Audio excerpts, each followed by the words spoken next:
Item is subdivision 2022-28, Smokey Hollow. Mr. Chairman, this is the one Mr. Robinson's going to read a motion for me. Okay, we'll see how well he does. Okay. Better than me. I don't know. Do we hear the angel music again? I don't know. I hope not. Pretty sure that's just for me. All right. All right. Mr. Mears' motion is as follows. He moves that the Commission grant preliminary approval for subdivision 2022-28 for Smokey Hollow based upon the record made during the public hearing and for the following reasons. One, the applicant is seeking approval of a cluster subdivision on land zone GR General Residential located within the coastal area of the 2019 Comprehensive Plan's future land use map. Two, the property was previously subdivided into 9 separate lots and is currently the site of an event venue approved by ordinance number 2504 as conditional use number 2076. This application seeks to re-subdivide the land into an 82-lot cluster subdivision. For the reasons explained later in this motion, only 81 lots shall be permitted. 3, the subdivision shall have no more than 81 lots on 69.95 acres of land, resulting in a gross density that is permitted in the GR zoning district. All lots will be at least 7,500 square feet in size. 4, the proposed subdivision meets the purposes and standards of the subdivision code, and the applicant has addressed the requirements of section 99-9C of the code. 5, DelDOT has determined that the subdivision will have a minor impact on area roadways. 6, the subdivision will be served by central water and sewer. 7, the subdivision provides for a total environment and design that is superior to a standard subdivision, including a substantial amount of open space and buffers.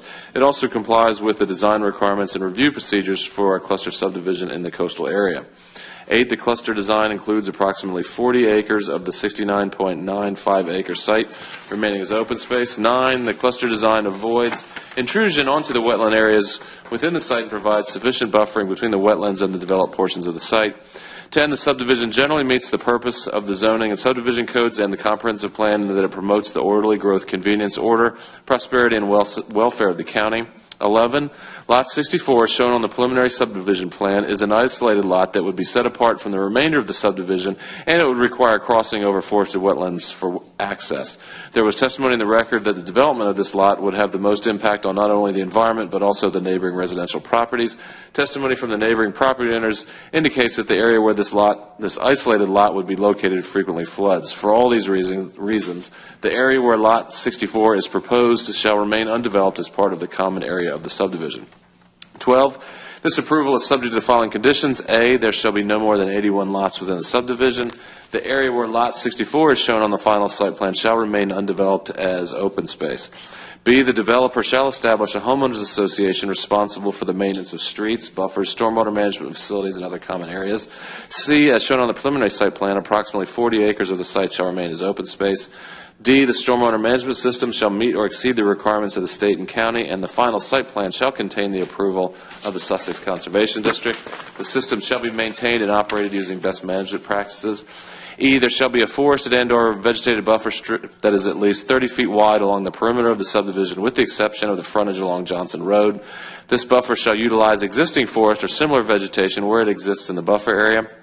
Where trees or wetlands currently exist in the buffer area, stump removal or construction activities that disturb the wetlands or existing grade of the area within the buffer shall be prohibited. All silt fencing shall be located along the interior limit of the buffer area, which is the edge of the buffer nearest the interior development. And the final site plan shall identify the limit of disturbance to prevent disturbance of the buffer area.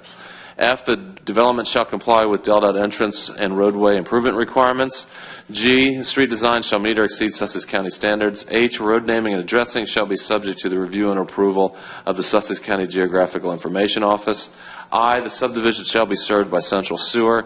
J, the subdivision shall be served by a publicly regulated central water system providing drinking water and fire protection. K, sidewalks shall be installed on at least one side of all internal streets.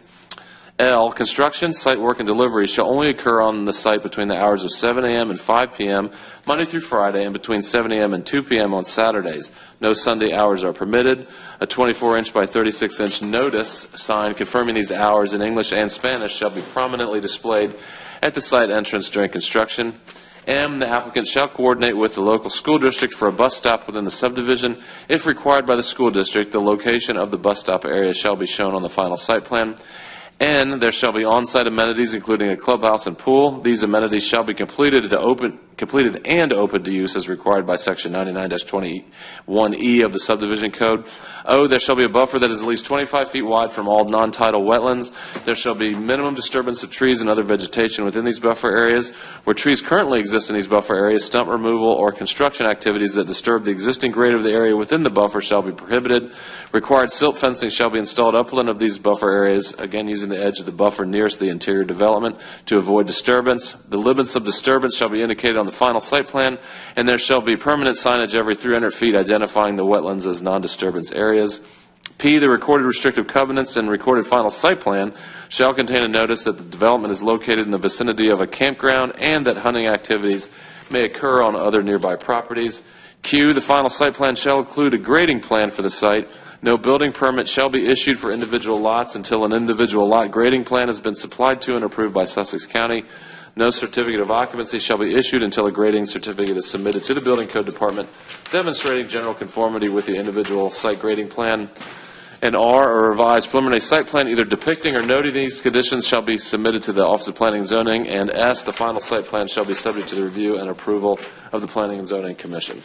So moved. Thank you, Mr. Robinson. You're welcome. I second the motion. Okay, it's been moved and seconded to approve subdivision 2022-28 Smokey Hollow for the reasons and with the conditions stated in the motion. Ms. Wingate, how do you vote?